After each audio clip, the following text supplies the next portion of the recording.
Mr. Jose, the chemistry teacher, is on his way to his final period when he bumps into Mr. John, the math teacher. After this, they realize that they've switched bodies. They come to the conclusion that they must teach each other's classes so that they won't be accused of sorcery.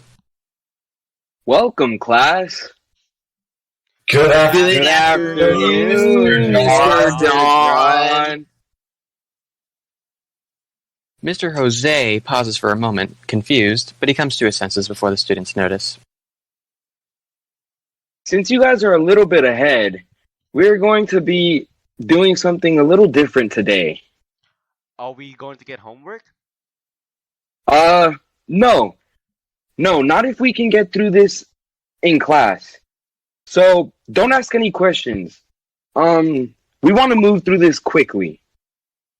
Realizing what he had just done, Mr. Jose's mind quickly began scrambling for something math-related he could pull from his teaching experience as a chemistry teacher. He definitely wasn't going to come up with a math lesson, so he had to pull from what he knew. Then it hit him, balancing chemical equations. Now, today we are going to take some of the mathematical concepts you already understand and see how well you can adapt them into the rules if the rules change a bit. Questions? Which variable are we supposed to be solving for? I forgot what's the subscript do. And then why is there an arrow instead of an equal sign?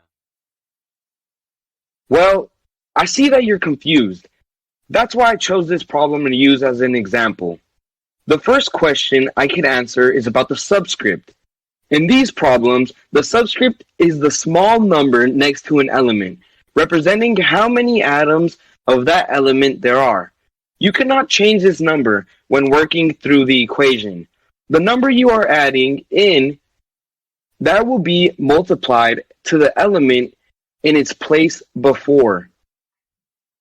It's called the coefficient. This is the number you are responsible for finding in order to balance the equation.